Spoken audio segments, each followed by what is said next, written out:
ಚನ್ನಬಸವೇಶ್ವರ ಸ್ವಾಮಿಯ ಜಾತ್ರೆಯಲ್ಲಿ ಭಾಗಿಯಾದ ಮುರಳೀಧರ್ ಹಾಲಪ್ಪ.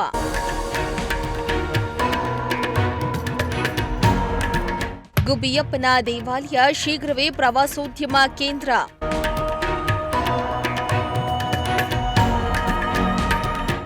ಐತಿಹಾಸಿಕ ಪ್ರಸಿದ್ಧ ದೇವಾಲಯವಾದ ಗುಬ್ಬಿಯ ಚನ್ನಬಸವೇಶ್ವರ ಸ್ವಾಮಿ ಜಾತ್ರಾ ಮಹೋತ್ಸವ ಮಾರ್ಚ್ 5ರಿಂದ 23ರವರೆಗೆ ಜರುಗ್ತಾ ಇದ್ದು, ಇಂದು ಗುಬ್ಬಿಯಪ್ಪನ ಸಾನ್ನಿಧ್ಯಕ್ಕೆ ಕೆಪಿಸಿಸಿ ಉಪಾಧ್ಯಕ್ಷ ಮುರಳೀಧರ್ ಹಾಲಪ್ಪ ಭೇಟಿಯನ್ನ ನೀಡಿ ವಿಶೇಷ ಪೂಜೆಯನ್ನ ಸಲ್ಲಿಸಿದ್ರು.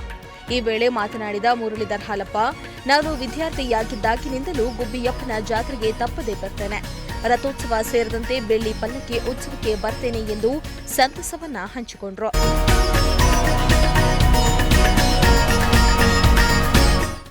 ಹಲವಾರು ವರ್ಷಗಳಿಂದ ಗುಬ್ಬಿಯಪ್ಪನ ದೇವಸ್ಥಾನಕ್ಕೆ ಹಾಗೂ ಜಾತ್ರೆಗೆ ತಪ್ಪಿಸ್ದಲ್ಲೇ ಈ ಮಾಸದಲ್ಲಿ ಬಂದು ಹೋಗುವಂಥದ್ದು ವಾಡಿಕೆ.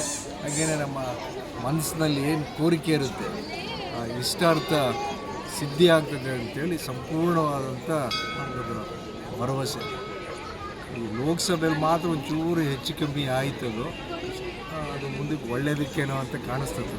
ಅಷ್ಟು ಬಿಟ್ಟರೆ ಇದೆಲ್ಲದಕ್ಕೂ ನಮಗೆ ಚಿಕ್ಕವರಿಂದಲೇ ನಂಬಿಕೆ. ನಾವು ಸ್ಕೂಲಾಗಿದ್ದಾಗಲೂ ಗುಬ್ಬಿಯಪ್ಪನ ಮೇಲೆ ಹಣೆ ಇಡ್ತಿದ್ದೆವು. ಅಷ್ಟು ಅದ್ರ ಬಗ್ಗೆ ಸಂಪೂರ್ಣವಾದಂಥ ವಿಶ್ವಾಸ, ಭಕ್ತಿ. ಇಷ್ಟೊಂದು ಅಭಿವೃದ್ಧಿ ಕಾರ್ಯಕ್ರಮ ತಾವುಗಳೆಲ್ಲ ನೋಡ್ತಾ ಇದ್ದೀರಿ. ಆದಷ್ಟು ಶೀಘ್ರವಾಗಿ ಸರ್ಕಾರ ಗಟ್ಟಿಯಾಗಿದೆ, ಮುಜರಾಯಿ ಇಲಾಖೆನೂ ಸ್ಟ್ರಾಂಗ್ ಆಗಿದೆ. ರಾಮಲಿಂಗಾರೆಡ್ಡಿಯವರು ಈ ಬಾರಿ ಇದೇ ವರ್ಷದಲ್ಲೇ ರಾಮಲಿಂಗಾರೆಡ್ಡಿಯವ್ರನ್ನ ಮಾನ್ಯ ಮಂತ್ರಿಗಳನ್ನ ಇಲ್ಲಿ ಶಾಸಕರೊಂದಿಗೆ ಇಲ್ಲಿ ಕ್ಷೇತ್ರಕ್ಕೆ ಭೇಟಿ ಆದರೆ ಇದಕ್ಕೆ ದೇವಸ್ಥಾನಕ್ಕೆ ಒಂದು ಒಳ್ಳೆಯ ಕಾಯಕಲ್ಪ ಸಿಗುವಂಥ ಭರವಸೆ, ಗಟ್ಟಿ ವಿಶ್ವಾಸ ನಮಗಿದೆ. ಇನ್ನು ಗುಬ್ಬಿಯಪ್ಪನ ದೇವಾಲಯದ ಆವರಣದಲ್ಲಿ ಹಲವು ವರ್ಷಗಳಿಂದಲೂ ನಿರ್ಮಾಣ ಹಂತ ನೆನೆಗುತ್ತಿಗೆ ಬಿದ್ದಿದೆ. ಈ ಬಗ್ಗೆ ಗುಬ್ಬಿ ಶಾಸಕರ ಗಮನಕ್ಕೆ ಈ ವಿಚಾರವನ್ನ ತಂದಿದ್ದೇನೆ. ಅವರು ಸ್ಪಂದಿಸುವ ಬಗ್ಗೆ ತಿಳಿಸಿದ್ದಾರೆ.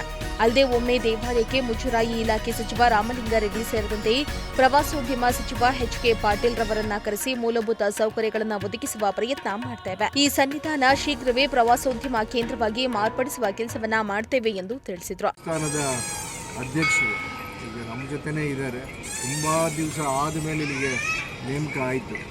ಅವರು ಕ್ರಿಯಾಶೀಲರಾಗಿ ಇಬ್ಬರು ಸಚಿವರುಗಳನ್ನ, ರಾಮಲಿಂಗಾರೆಡ್ಡಿಯವರು, ಮುಜರಾಯಿ ಸಚಿವರು ಹಾಗೂ ಪ್ರವಾಸೋದ್ಯಮ ಸಚಿವರಾದಂಥ ಎಚ್.ಕೆ. ಪಾಟೀಲ್ ಈ ದೇವಸ್ಥಾನಕ್ಕೆ, ಈ ಕ್ಷೇತ್ರಕ್ಕೆ ಬರೋ ಥರ ಆದರೆ ನಮಗೆ ಸಂಪೂರ್ಣವಾದಂಥ ವಿಶ್ವಾಸ.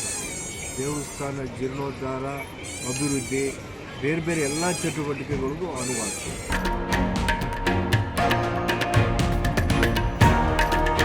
ದೇವರಾಜು, ಪ್ರಜಾಶಕ್ತಿ ಟಿವಿ, ಗುಬ್ಬಿ.